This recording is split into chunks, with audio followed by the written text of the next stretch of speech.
So, we are live here from SecT 2021. Stöck and Fabio just came off stage, giving an excellent talk about some threat hunting they've been doing, some tools you developed to figure out how to be a little bit ahead of the bad guys, right? Yeah. Right. And maybe a little bit about how to be the bad guys, or to get it's all of them, right? Yeah. That's it. It can't just be all defense, right? Everybody likes to hack stuff, but what I love about this whole thing that we presented today, which was incident response, right, is that's red teaming in reverse. Because you need to understand all the offensive tools being used, and if you are a good red teamer, it's going to feel natural for you when you're doing the whole incident response thing, because you identify patterns, and it's like reading redacted reports that somebody wrote up, and you can see what happens. So I think it's really interesting. Yeah, and we have the luxury to have both red teamers and blue teamers, incident responders that help doing this, with this, handling these cases.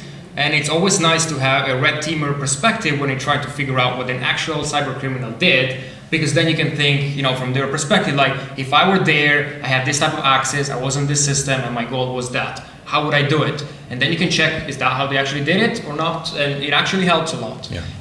And the other way around as well, right? What we learn from incident response, you can apply into your own red teaming, because if you know how to find stuff, you also know how to not be found. Exactly. Right? And I think also to be a good red teamer, it helps if you work blue team. Because you know where sysadmins get sloppy and where they sort of take shortcuts and things like that. So it all ties together, and I think it's a good idea to have both sides of the house represented in an incident response group.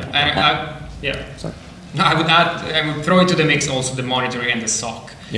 Because they actually do the detection and quick response, right? So they are the ones like setting the rules for what to check for, and alerting and reacting to that. Yeah. So should the SOC people also go into the red teaming or to the attacking? I think that's awesome. And we have people from our SOC that move into pen testing and red teaming.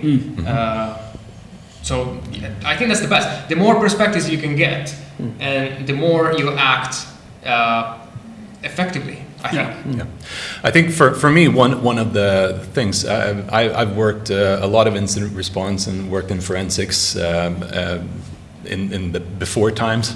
But one thing I liked about your talk was that you did the analogy about a jigsaw puzzle, that you have to find the little pieces, and you might not even have all the pieces, but it somehow creates a picture, and you're keeping that timeline as basically a security blanket that you're attaching everything to and try to correlate things. So I really enjoyed that. That's what do you think? I mean, you guys develop tools to sort of build into that, but do you think there should be, like you discussed in the talk, Microsoft's cache for remote desktop.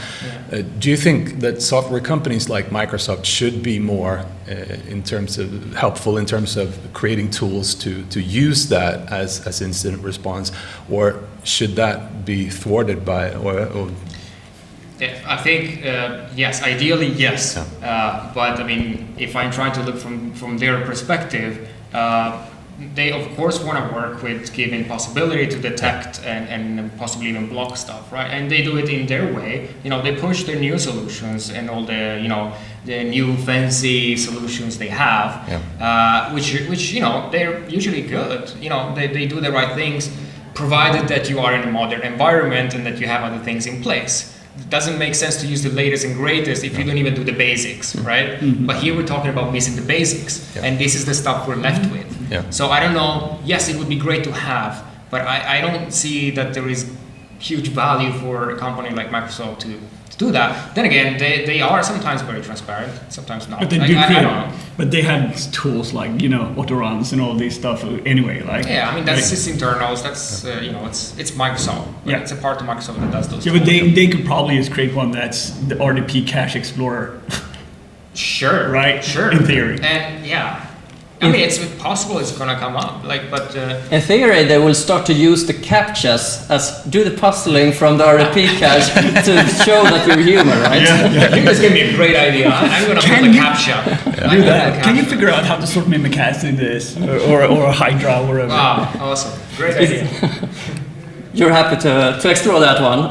Perfect. One thing that I picked up on your talk was all the different tactics and technologies that you showed up was a way of disguising your actual attack towards the responders, right? Throw away some stupid error message that will make the incident responders stop and look another way. Oh, this is just a phishing attack, or this is just this and that. But how common would you say it is that someone goes after data and then throws out some Bitcoin miner just to see that, oh, the incident responder, oh, it's just a Bitcoin miner or a Monero miner person that's after us. Do you have any data on that? I don't have any data off the top of my head, but I don't think that's very common among criminal groups. It is more common when you have an APT that actually has, they have a lot of resources, they have time, and they can actually do this, and they actually have value in doing that. But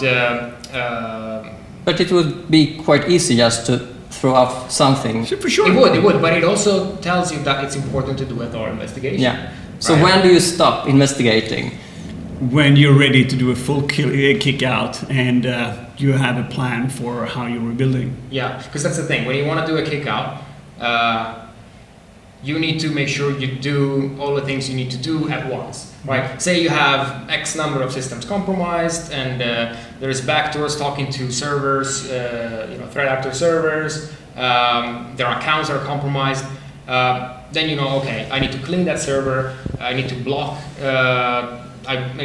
those IPs in the firewall, and I need to reset the passwords for these accounts, and they came in through RDP, for example, so we need to close RDP so they can come back in the same way, and so on. So all these things, you need to have found them all, ideally, so you can do them at the same time. Because if you do one, but you leave the other, they're gonna figure out that you're doing that, and then they're gonna hide it differently. It doesn't really apply for ransomware cases so much, because, obviously you've noticed.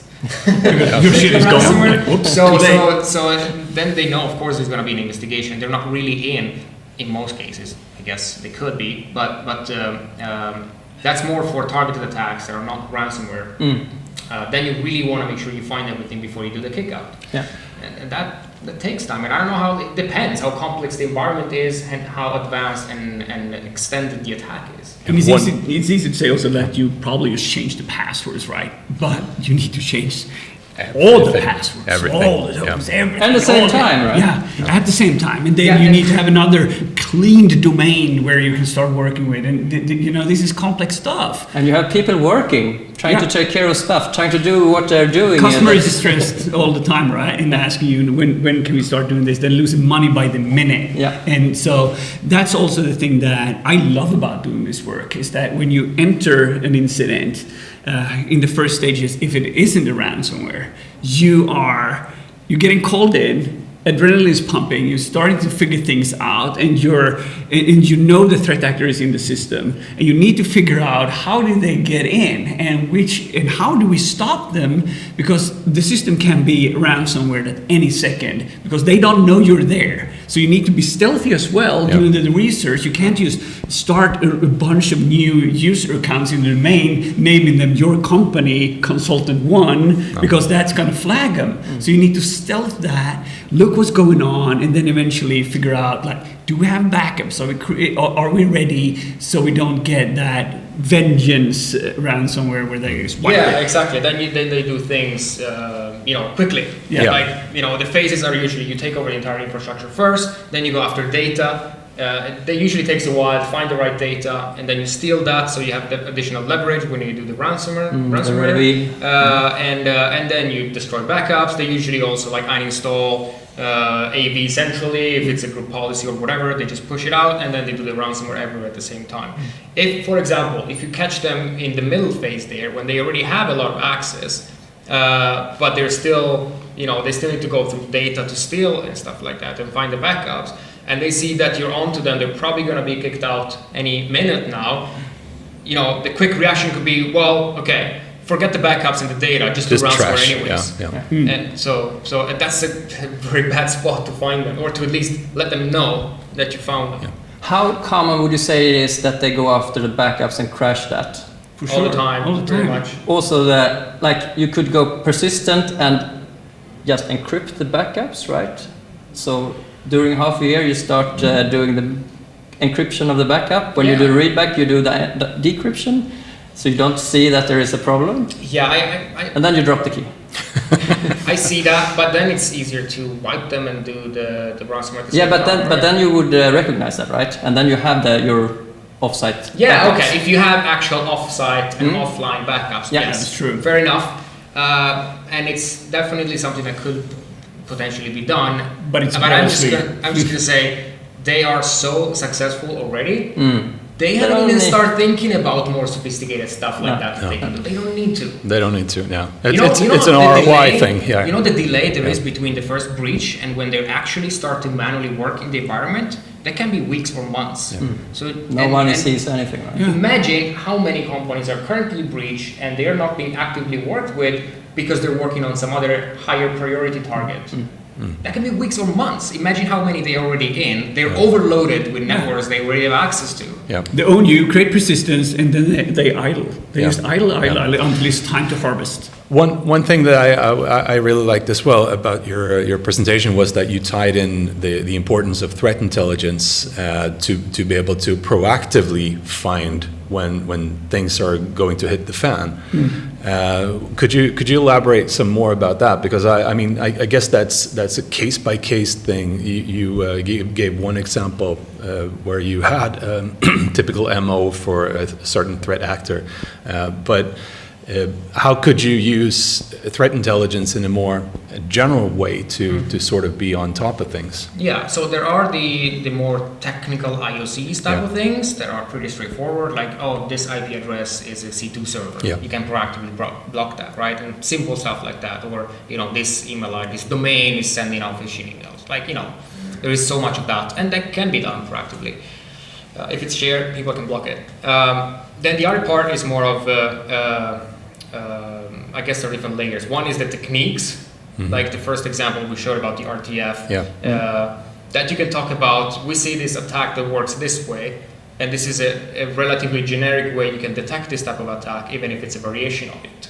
That's tricky to define because it really depends on case by case. So I don't have a good answer for that. But then the layer on top of that, I think, is more generic in terms of what type of attacks are there even?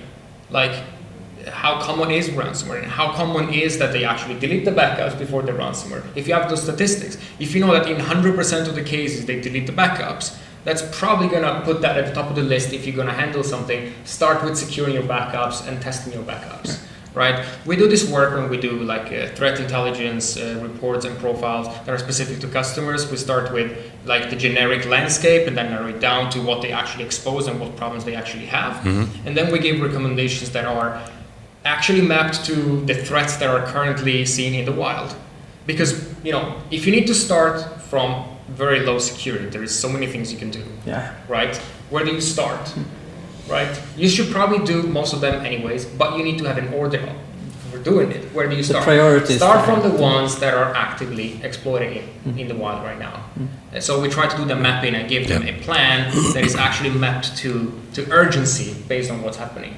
But are you also mapping the priorities depending on the criticality of the asset that you're protecting? I mean, it's not just a generic IT environment. It could be production environments. It could be like ERP systems, etc., etc. Exactly, and that needs to start from the business. But it's a question that, of course, is usually asked, or is always asked. Like, what's the worst that can happen? Right? How would your business die tomorrow if we don't have, for example, this database or this ERP or for us the uptime is very important, for example, and then you map it to, okay, these are the important assets. What do they depend on? Because that's the other challenging part. Like, they maybe depend on 100 different third-party software that we have no idea about. So what if they get breached? So you put And that do into they perspective. even know what they depend on? They usually don't. They usually don't. Yeah. And it's not easy. In their defense, No. it's hard. The Yeah. systems are complex. Yeah, absolutely. Looking especially at the Kaseya stuff. I mean, you're looking Yeah. at several layers of dependencies, right? Yeah. Yeah, but then again, facts in hindsight prove that Kaseya was pretty broken. And you know, that they weren't focusing on that. No. And people are relying on the trust from suppliers. So, but if we remove that idea and say, okay, I got this IT environment that's mine, that I'm the guard of, I'm sysadmin, whatever, and I have a bunch of things that are exposed to the internet. What I would do personally is I would constantly just git pull the latest nuclei templates and whatever, and just scan my environment continuously, because that's where like one day CVs come out, and see if it smashes your system. If it fits, send yourself a notification in Slack. This is CV fired, false positive or not. Like, use the bug bounty methodology and attack your system externally, because if you don't do it, somebody else is going to do it for you. And if it fires, at least then you know, and it's 100% better to know what you're having that's vulnerable than not having it. Yeah. And if you don't have the capabilities to do it yourself, I guess that maps to whatever sort of vulnerability exposure type of thing you can put on the outside, right? Now, I don't even know what products there are, to be honest. I know there are many. Ideally, you have hackers like Stuck that can do that for you continuously, but you know, they got other stuff to do as well. Yeah. But I mean, identifying the exposure is very important, and also be very, very quick when things happen. Because step number one is inventory. Know what you actually have, especially what you're exposed to the internet. And step number two is be consistent with the patching level. And it's boring to talk about patching. No one likes to, like, you know, go through the process of doing the inventory, check Because the the version, heroes of make the sure it's uptime. patched, and get the notification when there is a new patch available and stuff. But take stats. It's actually, if we look at our own stats from I think nearly 100 different cases so far this year, I think the highest number on what initial access vector to use is external exploitation. And next is phishing. And you will see those nice firewalls with VPNs enabled just for the IT admins that they forgot about, or that kind of stuff that's happening all the time. Because you do that, the easiest route, right? But if it's on the internet, it's on the internet. Yeah, and so no one likes to talk about patching, but it's actually very important. So first, reduce the exposure, right? If you don't have to have it exposed, don't have it. If you need to have it exposed, but not necessarily have to have it hosted in your on-prem infrastructure, put it on a cloud service. Yeah. That's a lot better. If it gets pawned, at least it's not your infrastructure. That's a problem. So And then I mean, you it's your app, Yeah. right? But still, it's a lot better to have it into your internal network. exactly. So I think that's a good note to end on. And we thank you a lot for taking the time to talk to us. And you guys are done now, so you can just enjoy the rest of the Enjoy the conference. sun, enjoy the show, enjoy Yeah. the venue, and have a nice day in Stockholm. Thank you. Thank you for sharing with us on Säkerhetspodcasten Fabio, here at SecT. Fredrik, thank you. Thank you very much. Thanks.